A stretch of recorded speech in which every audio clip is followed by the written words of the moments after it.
And you can learn about more than technology from young people. Raise your hand if you've ever learned something, aside from how to work a piece of technology, from one of your students. I see a lot of raised hands. Again, almost everyone has learned something, not just technology-wise, but aside from their students. I know that through my economics lessons, I've learned a lot from my students. And you know, I think that I see the sessions, and one time I asked them to do a descriptive writing exercise where they were writing from the point of view of someone, but they couldn't say who it was. We had to guess. So one person said, "I'm so tired. I really hate kids in this classroom," or "I really hate these kids," or something like that. And I was like, "Oh, so who is this? And is it like a janitor or someone in this room?" And he was like, "No, it's a teacher." And then the teacher laughed so hard because she realized that this kid was basically saying that if he was a teacher, then he would hate his job.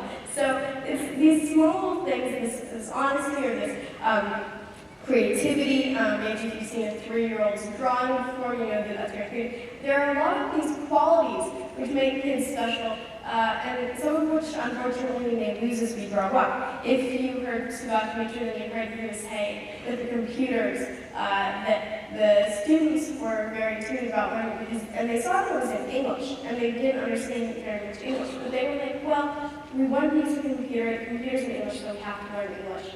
Whereas some adults might be like, this computer is in English, but I don't understand, so I can't use the computer. Is that positive versus negative? Almost magically possibility.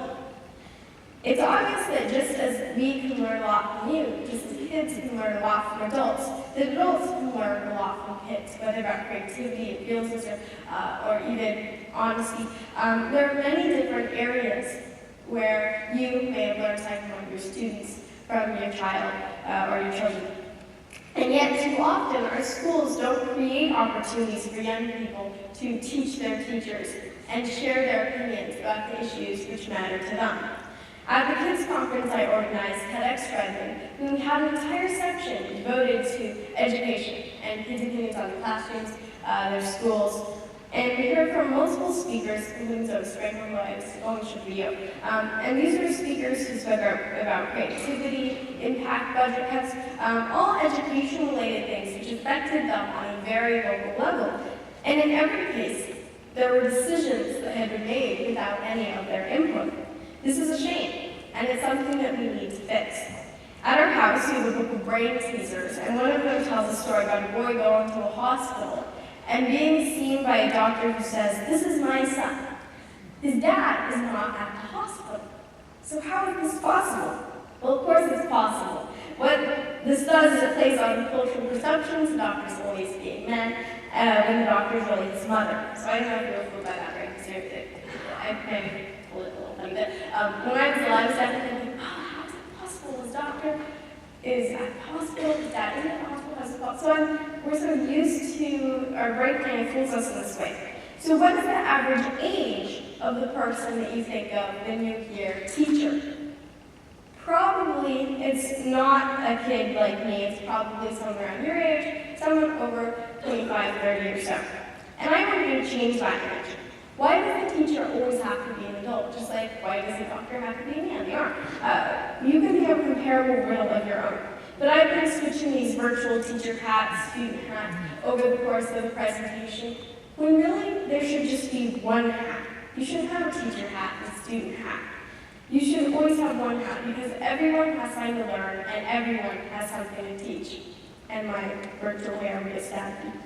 Teaching and learning is a two-way street. But unlike on the real street, there's no driver's aid requirement. I commend you for your hard work and dedication in teaching the next generation of leaders. I encourage each and every one of you, whether you're a teacher, administrator, whatever position you're in, to think about what you each can learn from being on my side of the classroom, or being on both sides of the classroom. After all, it is only when we know how to learn that we really know how to teach. Thank you.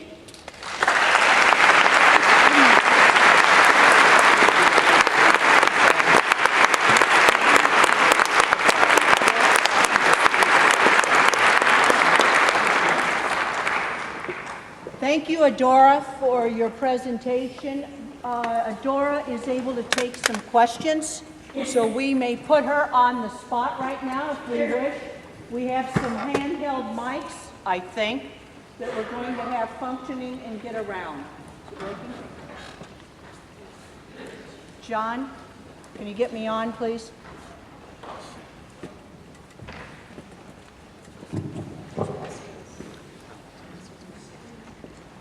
Do we have any questions?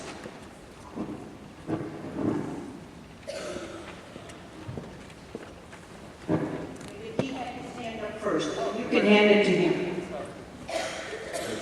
Thank you, Adora. I feel very inspired as a teacher. And I'm going to go back and talk to my students. Do you have any advice to them, to a 10-year-old who's in a school, a regular school, what they should be thinking about themselves? Yes, that's a very good question. So for 10-year-olds who's in school, what they should be thinking, I think that one of the most important things to be thinking about, I talked a little bit about service learning and PowerPoint, and that is, I think definitely considering about impact and purpose. I think those are very important questions for kids as well as adults. But also, specifically, do you mean, is there a site-specific that you're thinking as far as, oh, sorry. Yeah, well, I would, so thinking about how to make change, as well as overcoming a lot of times, and it's not necessarily directly, but we receive a lot of messages in society, maybe it's what you want to do when you grow up, or, you know, like, it's all these things that tell us we have to wait until we're older to do something important. So combating those kinds of messages and really thinking, what do I want to do now? I think that's very important, and not to be hindered by thinking, oh, I'm just 10, or whatever age it may be. I think that it's very important to still think about purpose, still think about big questions, as well as what are some of the problems that I see in my community and something that I can solve. Good morning, Adora. My name is David Augustine, and I don't have a question. I just want to honor you for your skills and talent and incredible ability to teach, and you're a role model for young children and an inspiration for all of us adults. Thank you so very much.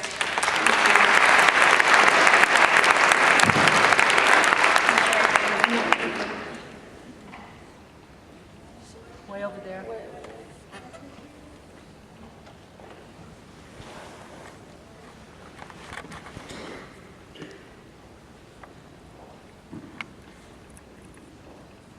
Hi, my name is Tibra. I'm from Brussels, Belgium.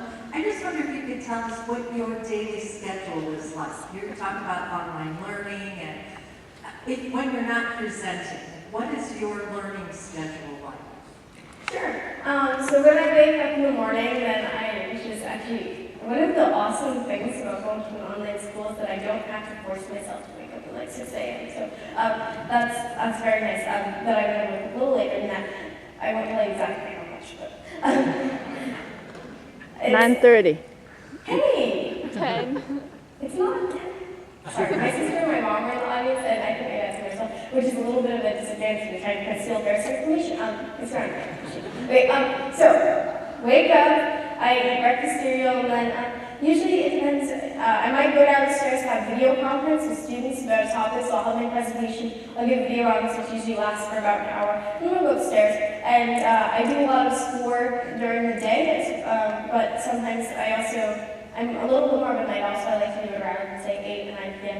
Also, but I do schoolwork. I do a lot of writing in the morning. I'm trying my best to get back on this, but I used to say, well, every day 10 a.m. or 11 a.m. write a short story.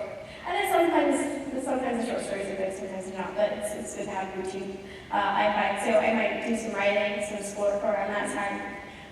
Around noon or so, then I actually walk to the local school to take cooking and acting. So those are the classes that I take at regular school. The two ones which might be a little difficult to do online. And then I come back home and I take a nap, and then I wake up in the afternoon, then, or around, well, it depends on my nap. This is mom enforced, kind of.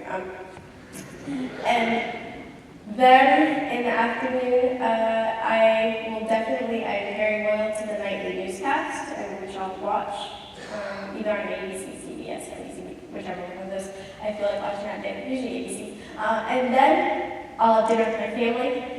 And after that, that's when I would say around nighttime I start doing my presentations more and my schoolwork more, since I get help with math from my dad around then. And so I do actually log into my online school. As for those of you who didn't hear the introduction, I go to an online public school pop-up, which is from K-12. You'll actually hear more from them if you go to one of their sessions. So, this is my routine, go to an online school, go as well as the Sweaty Blended Learning Experience. I did a video conference, I had personal presentations, so yeah, there's quite a bit in an average day.